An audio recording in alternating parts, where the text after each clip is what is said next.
Welcome to the Inside Texas Football YouTube channel powered by InsideTexas.com. I'm Joe Cook, got Justin Wells, got Coach Dub. It's another edition of Recruiting Intel, and we have had this date, this Saturday, circled on our calendar for a long time as probably the biggest day of recruiting in the 2024 regular season. It is definitely working out to be that way, and it's time to talk about it. So if you're here, make sure you like the video, subscribe to the channel, and of course, if you have not done so yet, you got a chance to take advantage of a great opportunity over at Inside Texas. Head over there. You can get 7 days for just $1 and then 50% off the rest of your first year. So there's not been a better time to come join Inside Texas, and this is the time you want to do it because we talk about recruiting and we talk about the big games. We hope to possibly have our buddy Jake Rouse from Dogs HQ. He is attending to family, but he's got some downtime. Hope to get him because we got some opportunities to talk about some Southeastern recruiting battles that the Longhorns are in on. But Justin, you wrote today, just published it about 30 minutes ago about some of the big recruiting battles and the big recruits that are going to be on campus. One of them does come from Georgia, but there are a number that we need to be tracking as we get closer to game day. Man, this is the list of lists. Like, for recruiting guys like us, this is the melting pot. When you can get a top 5 matchup as a home team, that means you're going to host the best of the best. Look, I had a source telling me they had over 200 prospects reach out for tickets for this game over the last 3 or 4 months. And they have really narrowed it down to I don't think it'll get over 70. I think it's going to be in that 50, 60 range. And right now, almost every single person on that invite list has an offer. And that is rare. Usually it's pretty split, but it's rare. But that's what you have these big games for. For Texas, they're trying to solidify a top 5 class in the 2025 cycle. They want to finish strong, and they've got some big dudes coming on campus, very important dudes. They also want to continue to build on 2026, which they've already got a great foundation at quarterback and wide receiver. They want to add to that. And then there's also some really good elite 2027s that I think fans need to get to know a little bit because we're going to be talking about them a lot over the next 2 years. And so this weekend is just one of those weekends we get about once a year. We get about one of these a year. Sometimes we don't even get one of these. But about once a year, you get one of these opportunities to where Texas can say, I'll bring everybody in and we'll have a good time. Coach, one of the things you do really well over on Inside Texas is you are able to really talk about what goes into behind-the-scenes efforts. Who are some of the unsung heroes of these types of big weekends as, that many prospects are coming into town? Everybody's involved, but really that recruiting team, that support staff at Texas would be Brandon Harris and his team. Man, these guys have been planning for this for months, and I'm pretty sure they have every detail laid out. They know everybody's name, who's coming, down to it's the little sister. They're going to know her name, and if she plays any sports, like you're going to know every single detail. So it's all laid out. The guided tours, whatever they're going to take them on game day, meeting the coaches, going to the facilities, where they're going to sit on game day. Like it is laid out to the T. And so that support staff who, I think Taylor Searle, she got rated, was she 30 under 30 or something like that? So her team, they're going to do a great job of hosting these guys on Saturday. And so shout out to them because they put in a lot of work behind the scenes. With that, we got to bring in just a second. There he is. I think we got him working. Jake, Dogs HQ, he covers Georgia recruiting over 4on3. Jake, appreciate you joining us, and I'm sure Georgia is a little bit accustomed to being the road team in some of these big recruiting weekends for other SEC programs. Yeah, no, absolutely, man. That's a huge part of it for sure. And, they're looking forward to the opportunity to be on the national stage once again, get the primetime game in. And, hey, look, it doesn't hurt to play in front of top players regardless of where you get to do that. So I'm sure they're happy to do that at DKR as well. This weekend, we've noticed over the last, really this cycle, but also they started doing it last cycle. Texas is starting to mine the Peach State. They are starting to climb into the state of Georgia and look for recruits, and for good reason. One, they're in the last 5 or 6 years, the state of Georgia's football, it feels like, has gotten so much better. It feels like the recruiting targets have gotten bigger and stronger, and sometimes that correlates with a college that goes back to back on a national championship. But with Texas coming in there and doing that, what are you hearing from recruits? Because that they're in your backyard right now, and obviously Georgia's the school, which it should be, one of the top 34 programs in the country year in and year out. What are these guys saying about Texas? Because you got guys like Tashard Choice, the running back coach, Kenny Baker, the D-line coach. These are Georgia natives that are going in there and offering guys from quarterbacks to running backs to defensive linemen. What is the vibe you're hearing from these recruits about Texas and Sark, and all of a sudden the Horns coming in and trying to grab some of these guys?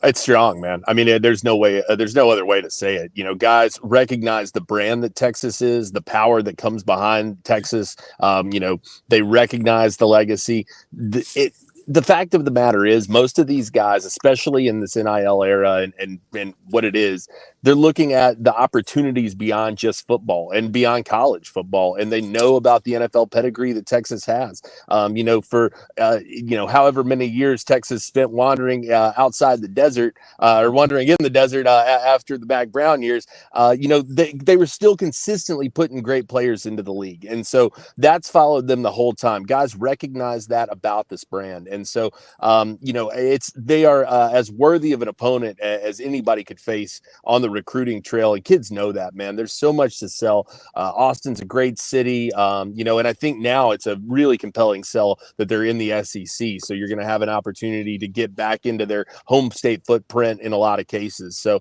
I think that it's definitely, it's the right play for sure. Like you said, the talent in Georgia has really, really exploded, and it's been something to watch. I understand why Texas is coming into the Peach State. Georgia's not been shy about getting out to the Lone Star either, though. Yeah. We will talk about some of the guys that some of the best players who are on their way to Austin in a little bit. But I am curious, while we have you, you're familiar with the state of Georgia, and Texas has a couple of commits from Georgia. One is Amari Winston from Calhoun, a tight end. The other is Nick Brooks from a move-in who is now playing at Grayson, one of the powerhouses. So just what are some quick thoughts on those two guys who are set to join the Longhorns, as soon as this January? I made the joke when Nick Brooks committed. I said it's that classic Iowa to Georgia to Iowa to Georgia to Texas pipeline. I mean, you see it happen all the time, man. I mean, it's listen, that kid's a monster though. I mean, an absolute freak when it comes to size. I mean, just as big of a human being as you could possibly imagine a guy being 17, 18 years old being. So definitely a huge guy. Georgia wanted him badly. They love the physical tools that kid brings to the table. So really, really great get for them. Amari Winston, I haven't focused on as much. Not a guy Georgia, kind of was involved with throughout. But, I think that he's one of those guys about, he's not the giant tight end, right? But he's going to be one of those guys that's going to be out there. Looks to be physical. That Calhoun program he's coming from is a fantastic powerhouse in the state. So no question about it. I like where their head's at with that one. It was one I was surprised Georgia didn't go after, but I kind of think they got their guy with Ethan Barbour, who kind of fits that mold right there. So I think that's probably why the Winston thing went the direction it did. I think that both of them are great gets, though. There's no doubt about it, especially Brooks, in my opinion. Like I said, Stacy Searles and company really, really wanted him. I'm sure he's got no love lost for his daughter, Taylor, reeling that one in. So. Yeah, definitely. So speaking of all the talent in Georgia, who are some of the best kids that are coming to Texas this weekend from the state? Well, Justice Terry's the headliner, man. I mean, there's no question. When you're talking about it, that's the one that pops off the page. And good for Texas for getting involved. I will say Justice Terry seems like he's got a little bit of a world tour going on where he seems to pop up wherever Georgia is. So people can read into that what they will, but he was in Alabama for that game. Hey, look, man, if they would give me free tickets to all this stuff and get me out there, I'd go too. So I get it. I understand where he's coming from. Terry's the big guy that jumps off the page to me. I haven't seen your full visit list, but I'm sure they got a couple other ones coming in for, and I'm happy to discuss them. I just haven't seen your full visit list yet. I got one for you. Yeah. Tyler Atkinson. Oh, boy. Linebacker. Dude. Dog. Mr. Sideline to sideline. Look, Texas has been kind of talking to him a little bit. They don't really push a lot. If you'll notice, they don't push a lot with these kids, especially out of staters. Where is Tyler Atkinson right now? I know he's a junior. I know it's relatively early, but that dude has every offer you can imagine. Kind of break him down a little bit. He's a dog, man. I mean, just an absolute stud when it comes to the field. Just flies around, like you said, sideline to sideline. A guy who brings an excellent effort. And that's the thing that I think really sets Tyler Atkinson apart, man. He is not a plays off guy. He practices hard. He goes hard on Friday nights. He does everything at 110%, 10% speed. So Tyler Atkinson, man, I get why he's ranked where he is. I get why he has every offer he does. He's not going to necessarily overwhelm you maybe with his physical traits as an edge guy. He's not one of these 6'5" guys coming off of the edge, but he's got all kinds of speed, and the dude has a motor that just does not stop. So I totally understand it. I think that's a great guy to get out there, get in front of that atmosphere and see where you can go with it, because Georgia's certainly trying to do the same thing. One guy that I wanted to also get a question in on, 2026 commit for Texas, potential 2025. We heard rumors about a reclassification a long time ago, and that's Zealous Hicks from Carrollton. I know Texas is not, unfamiliar with Carrollton. I think they were a little bit interested in Julian Lewis before that reclassification and things like that. But what does Zealous Hicks bring to the table, whether he remains a junior or maybe even goes into the senior class? Had a chance to watch him at the Under Armour camp back in February and was really impressed with him, man. A lot of length in that kid, man. He's a big, long safety, long arms, and just flies around the field. Kind of plays with a little bit of reckless abandon, which you like to see as well. And you talk about the opportunity for him to go to Carrollton. He started at Parkview High School, I believe is where he was prior. And then now he's at Carrollton.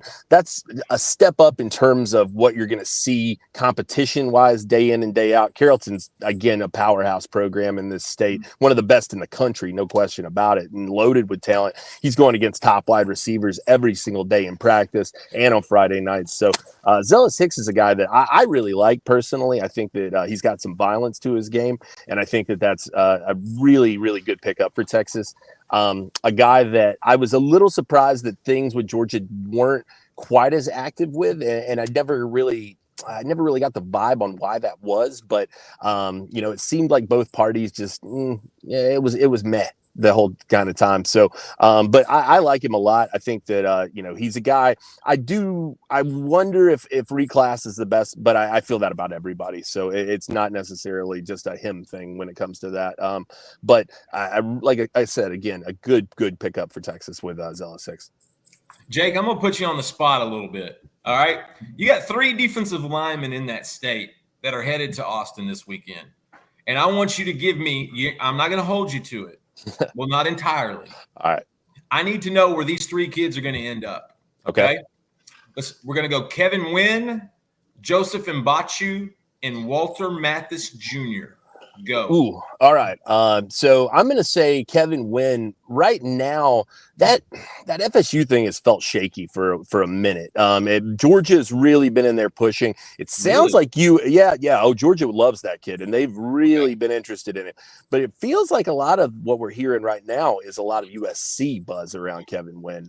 So it'll be interesting to see how that one develops over the course of the next couple of weeks.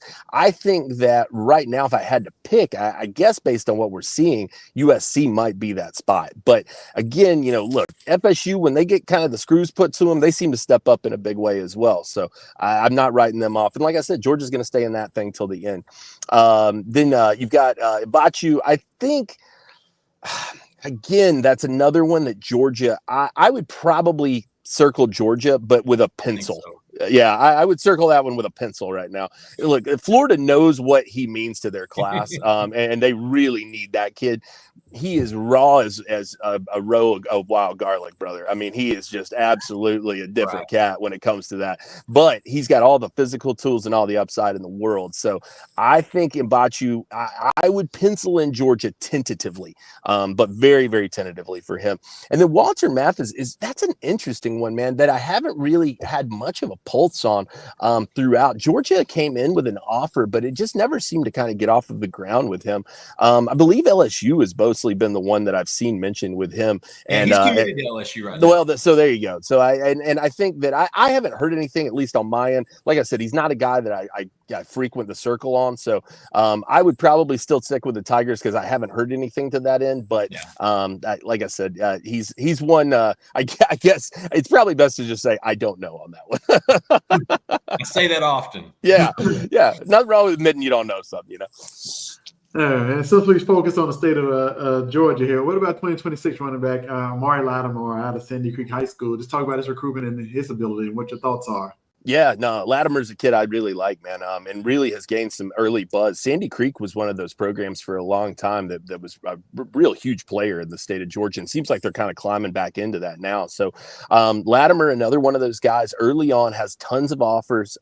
Georgia's involved with him for sure.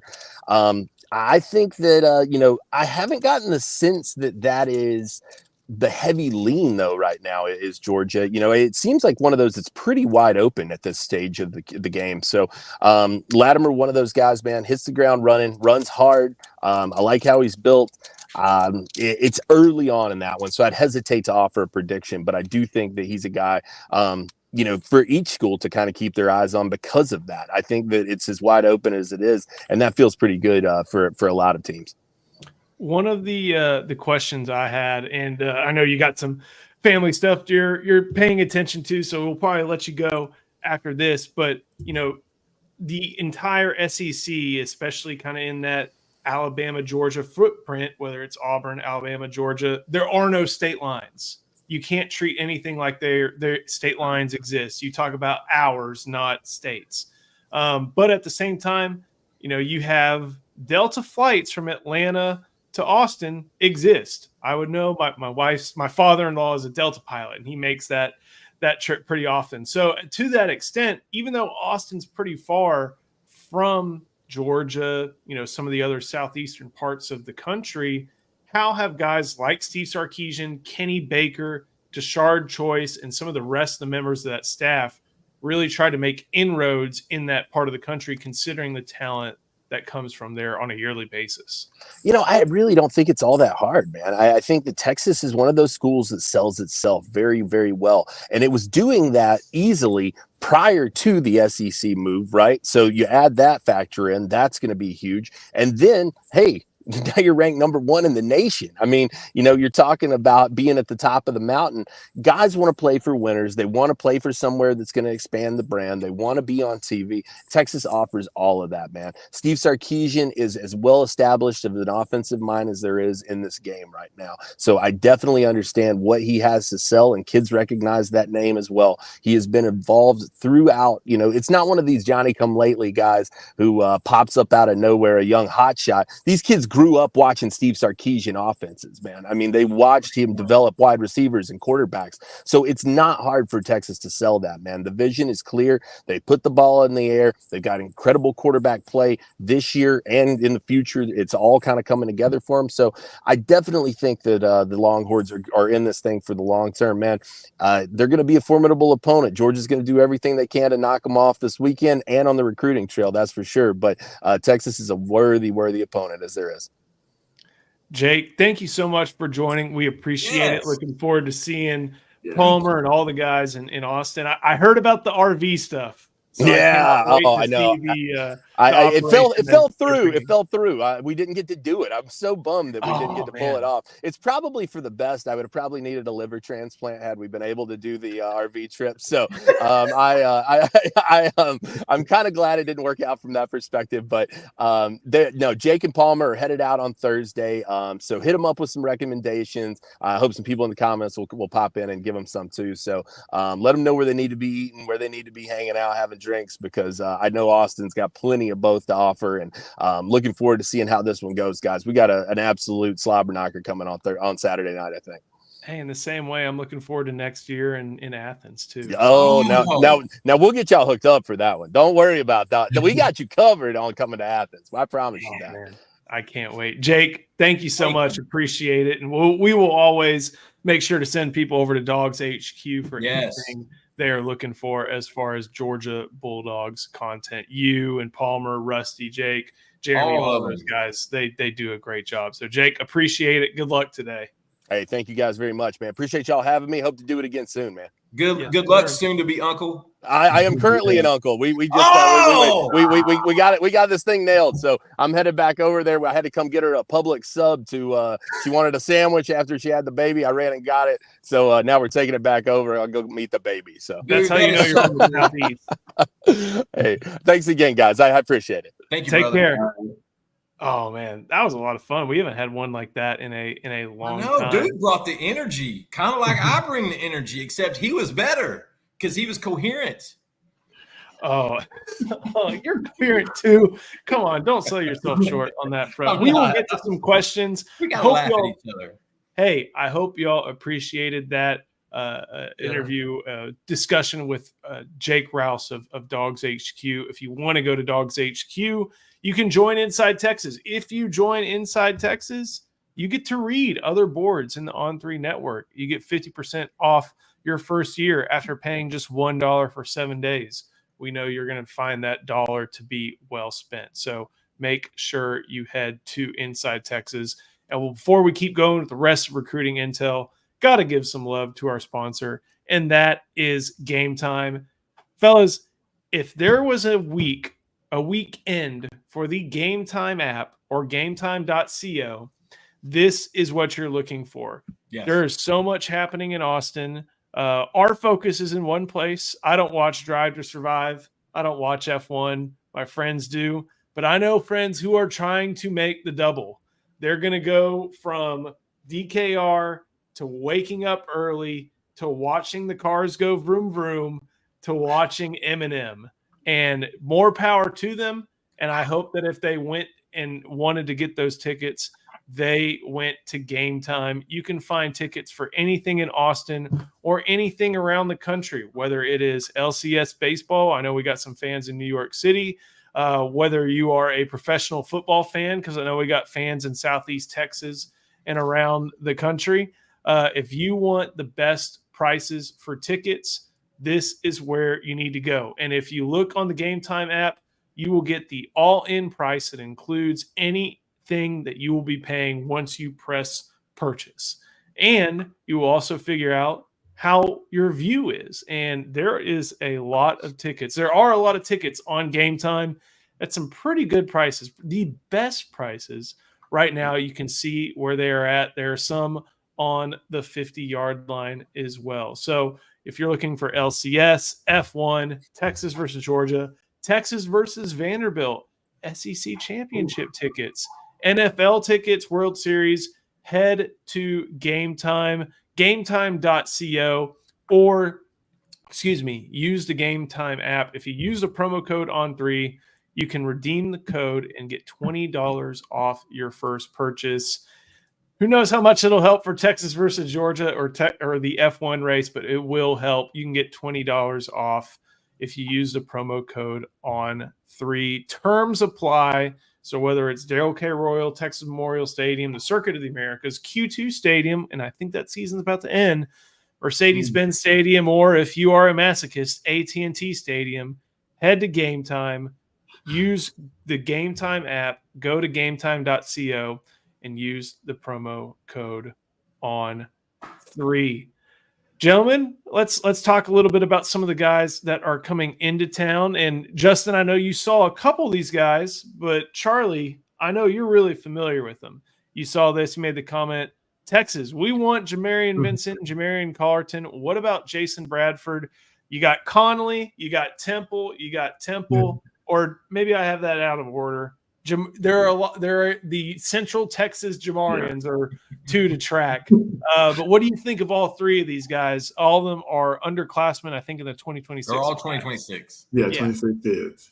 Look, I love the game of all three. Honestly, with Jamarian Vincent and Carlton having Texas offers. I know Bradford camped at Texas this summer. He's a big, long, lengthy corner who can move, who's actually on a lot of college radars right now because he's having a terrific season. But you can never skip the Central Texas talent pool, man. There's always a special group in there. I mean, you look at one running back who just had a great game this Saturday in Quintravion Wisener, who's from Central Texas, right? And so, hey, that talent pool continues to produce a number of athletes, but I love those guys. I love their game and what they can do. They're just a different breed coming from Waco.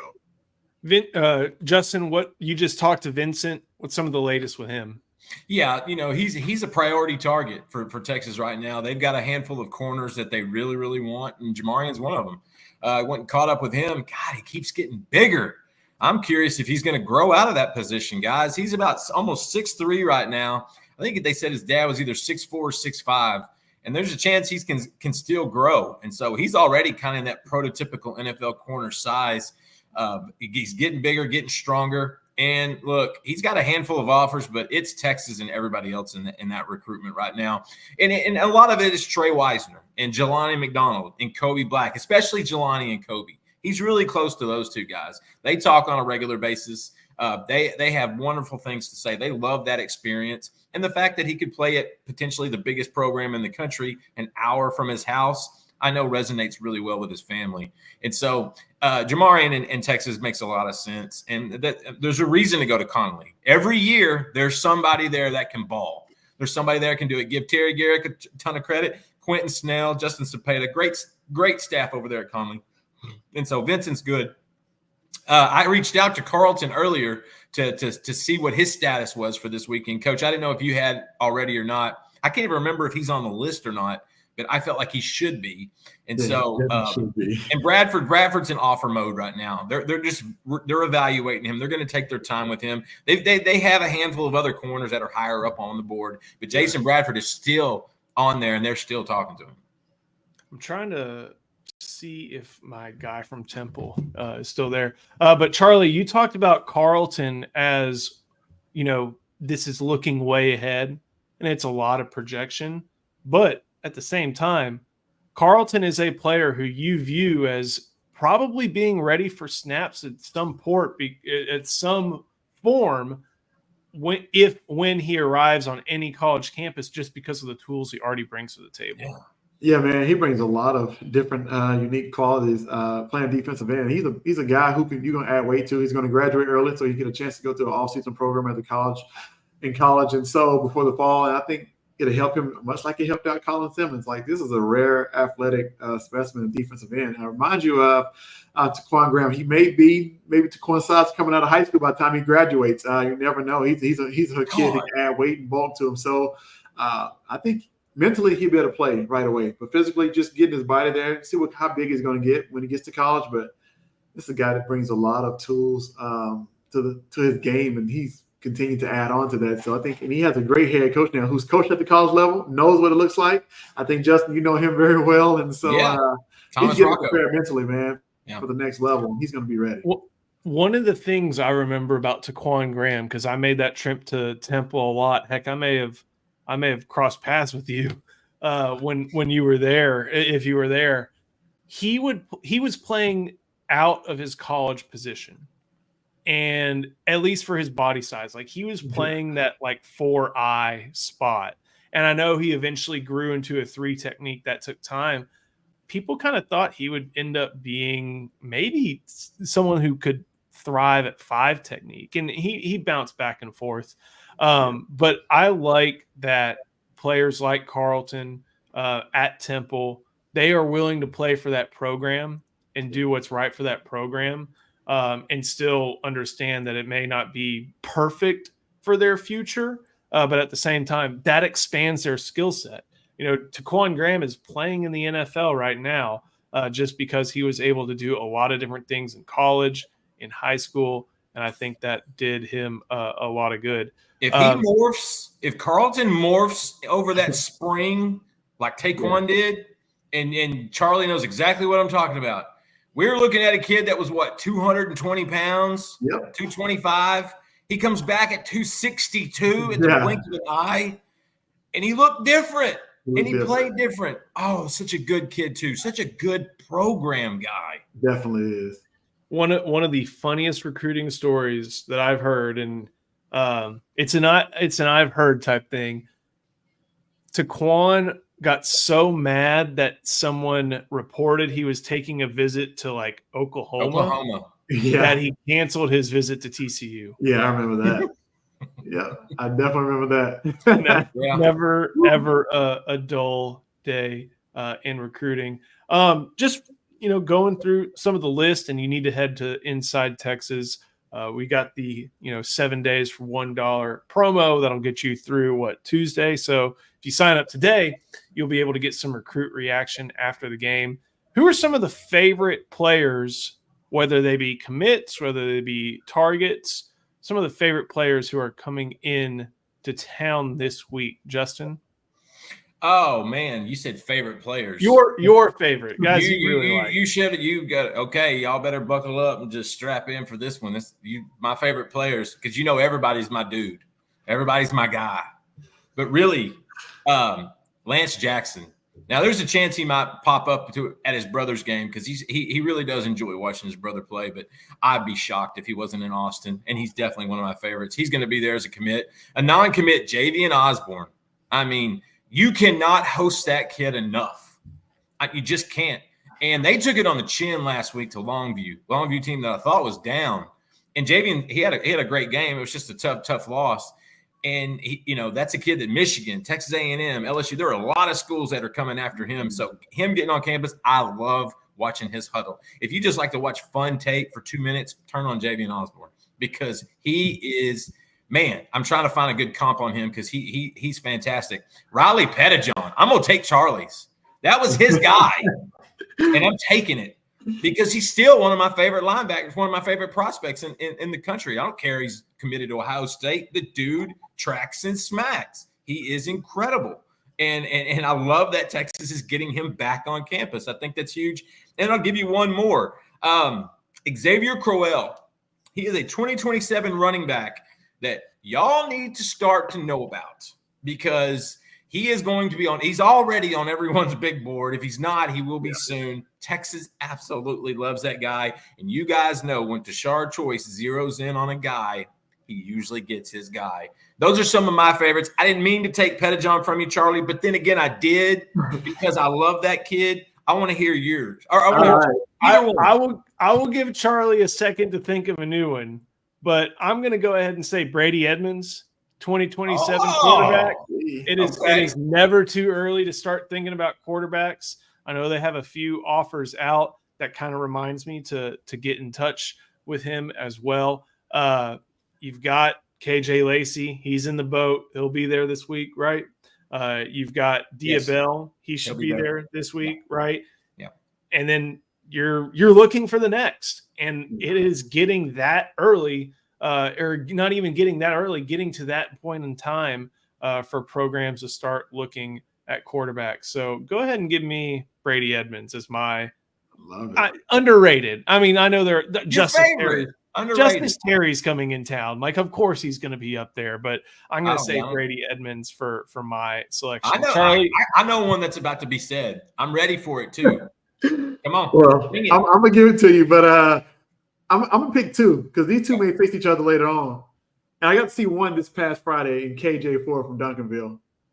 You talking about a guy can come off the edge? It was a blur Friday night. Really? He looked like the Oklahoma offensive line, just trying to grab on. People trying to grab on to him for dear life because he was just getting by tackles all night. But the other one, we all know it's John Turntime, man. He's going to be in the house. Top offensive lineman 2026 to me. I love that kid. I love his family, man. I love his demeanor. He just brings it. I cannot wait to go see him play again one of these Fridays, because I just love seeing him play. I love seeing him compete. And so, yeah, John Turntine in the house, man. I can't wait to see him and his dad, honestly. He's all business. He is. Mr. Business. Because that's all he wants to hit you and go home. Come back and hit you again, go back home. This is a good question. Justin, I'll throw this one in. It's a good one from Antoine. Why is everybody on the beat saying portal for cornerback? Why not start Kobe? You got Javion Cole, you got Gavin Holmes, you've got Darian Dunn, a little bit of a throwback. They've been straight up backups as portal cornerbacks. Not wrong, but at the same time, I feel like Javion Cole is a little bit different. And obviously, I think Gavin Holmes is a year ahead of what Javion Cole was going to be. Gavin Holmes played some last year, but they wanted him to get ready for that step up in competition. Javion Cole, I think, is the same way. And there's nothing wrong with having quality depth via the portal. I think what Antoine may be saying is, why is everybody saying that for portal as far as cornerback? It could be different this year in that they're looking for like a starter level guy. Whereas aside from Dunn, who was kind of thrust in there out of necessity, Cole and Holmes were not asked to start last year or this year. No. I think one of the reasons the main reason they were brought in was for depth. Everything we talked about in the spring, the summer, and in August camp was about the ridiculous amount of depth. And they knew it when they were coming in. I almost disagree with everyone on the beat saying for a portal cornerback. I'm not in that boat yet. Do they take another one like they did with Cole and Holmes and those guys? Probably, for depth. But I don't think they're going to supplant a Wardell Mack or a Kobe Black they went nuts in corner last year. They're going to bring in another one in Caleb Chester this year, and probably there'll be another one in this class. You'll see that one. I just don't think there's an urgency for the portal at corner right now. Not to say they won't. Look, the best player available is the guy Sark looks at mostly. So if there is an elite All-American corner that decides to get in there and needs just a year to start somewhere, which that's going to be rare that you put an elite corner go in there in the first place. But if so, yeah, Texas would go after him. But I don't think that's a priority. Running back is going to be a priority on that list. I don't necessarily see that right. Tight end's probably going to be a priority. I don't see it at corner right now. I think they brought in way too much good youth from this last cycle. They're going to sign a couple other good ones this year, but they're for depth. Just because you get a guy in the portal doesn't mean he's supposed to be a starter. He's supposed to have a role. That's exactly. They have roles. The only kids that portal that automatically want to start immediately are quarterbacks. And in essence, they all want to. But realistically, it's really just quarterbacks. So, Antoine, that's a good question. But these are guys, they were brought in for depth. They were brought in. Listen, it's so much more comfortable to have a Gavin Holmes and a Javion Cole that have experience, that have years in the weight room, years on the football field, compared to a true freshman or a redshirt freshman that's just now kind of getting his feet wet. That's why they'll do that. If they get another cornerback, listen, elite cornerbacks aren't going in the portal. Travis Hunter is not going in the portal. It's just not going to happen. So you go for some of the best you can find. Don't be shocked if they bring in one guy, but it'll be for depth for next year's roster. Just kind of looking right now at the depth chart. Jahdae Barron, he's leaving. Gavin Holmes, he's leaving. Malik Muhammad probably has one more year. Muhammad starts next year. He's the guy. And so then you are trying to figure out who plays cornerback on the opposite side between Javion Cole, Wardell Mack, Kobe Black, and maybe Jalen Gilbo, unless you want to move him from. And I think Santana Wilson is going to be in this conversation. He had he came in late. Remember, he was the corner that didn't come in till the summer. That kid looked good this summer and looked good in August camp. Don't sleep on Santana Wilson, who had a birthday yesterday. Happy birthday, Bubba. I don't think that they need to they don't need an instant impact guy, because I think Antoine makes a good point. Kobe is probably going to be someone they look to next year. Yeah. I think he's going to, because remember what we heard, Joe? Kobe was 205 about a month ago. Texas is leaning him up a little bit. What's that tell us? That tells us he's probably going to be pigeoned for cornerback for good. And it's one of those positions where you try to create competition to see what happens and see who comes from it. And that's what they did at will linebacker. They made the switch there with LaFau. It's not like Benda had been playing bad. He hadn't at all. But they made the switch, and they feel like the guys they have at some point you try to really rely on the guys you have because that's what's necessary in recruiting. And Antoine has a couple other follow-ups I like. I heard guys saying, Jade was better fit at safety. We never said that. That's why you should stick to inside Texas. We told you he was going to play corner / January. Right. He could play it, but that wasn't his he could play linebacker. Jade Barron can do anything he wants. Jade Barron could play on offense if he wanted to. He could run a corporation. And then Kobe getting more snaps than Cole. Well, you're going to develop your youth. Right. The depth that you brought in is for depth. You're not trying to develop Javion Cole anymore. I mean, you want to essentially in the long term. Yeah. But you're looking at you just went NIL on some of these big corners. Now it's time to develop those. Of course, Kobe Black's going to play more. Yeah. All right. So if you're going portal, you have one defensive back spot, safety or corner. Corner, not safety. Yeah, corner. Don't mess up that safety room.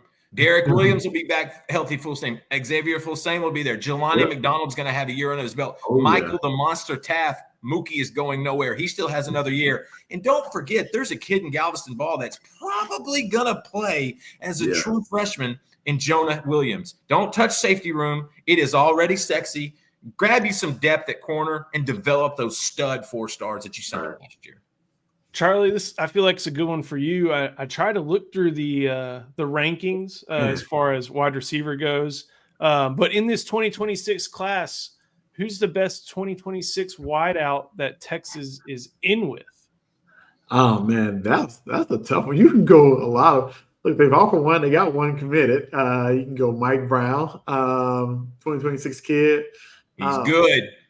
He really is. I think that he is balling out this year, Coach. He is. That's tough. Trying to think here, man. 2026 is tough. I'm gonna give you a hint. What about a guy from Frisco? That's a corner. I thought so too. Right? I thought he was an athlete, but I think he's a corner. Jalen Lott is not a receiver. I would have had Jalen Lott a receiver too, but yeah. I've got the one for you guys. I should have let you have it earlier.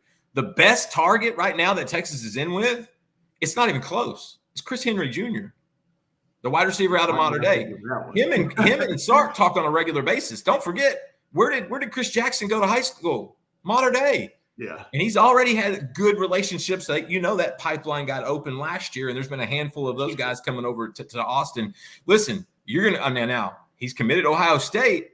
If there's one place you don't want a receiver committed to that you're trying to flip, it's probably Ohio State. But number one on that big board is Chris Henry Jr. Chris Henry Jr. might be the best prospect wide receiver I have seen since Des Bryant. Chris Henry Jr. could play now. He is 16 years old and is already unguardable. Just imagine what Marvin Harrison Jr. did at Ohio State. Chris Henry Jr. there's an analog there. Yeah. What do y'all think about Jordan Clay from the San Antonio area? I think he's good. I do. I think he's really solid. And I think if it's a 4 receiver class, he would be the 3rd or 4th in that class. I don't think he's in that top tier just yet. You've got Chris Stewart. You've got Caden Finley. You've got a handful of other guys at Zion Robinson. You got a handful of other guys that have been talking about a lot. But Jordan Clay is good. He is a good football player. He is going to be a great prospect for some program. Texas likes him. I just don't think they're totally in love with him just yet. Makes sense. And they don't have to make that decision yet. Yeah, I'm looking forward to, in junior day season, you learn a lot because you get the data of like who is showing up, and a lot of kids show up. I think one of my favorite pictures is of, scrawny blonde Quinn Ewers, I think in 2019, just hanging out outside. The braces and the bleached hair. Yeah, it looks like him, but it doesn't look like him. And that was in 2019, like 2 or 3 years before he should have been showing up on a college campus 2 years before he actually did. So a lot of the data that we get during junior day season is who shows up and then who gives positive feedback. Like, this was great. I loved it. They offered me and I'll be back. Yeah. We'll learn a lot about a lot of these 2026s and, of course, some 2027s at that I'll give you point. another name, Joe. I'm going to give you one more name. Texas likes this kid, Caden Dixon Wyatt. He's another modern day kid. Now, Chris Henry moved in this year, so that he was a move in. Caden Dixon Wyatt's been there his whole life. That's another one that Texas fans need to remember his name as well. Guys, I appreciate it a lot. Another great Tuesday afternoon. If you're not already over on Inside Texas, there is no promo code. Just sign up. $1 will get you 7 days of access, and you'll have 50% off the rest of the year. Of Come course, see us. Come get a dose. We're having fun this week, guys. Make sure you like the video, subscribe to the channel. We appreciate everybody for watching. Of course, thank you to Jake Rouse. Go to Dogs HQ. Yes. You are going to have a lot of crossover stuff with them this week, not just about recruiting, but also with the team aspect, and we cannot wait. And of course, it's number 1 versus number 5 this upcoming weekend. Nothing better than that. Charlie, Justin, thank y'all so much. Thank you for watching. We'll see you next time on the Inside Texas Football YouTube channel, powered by InsideTexas.com.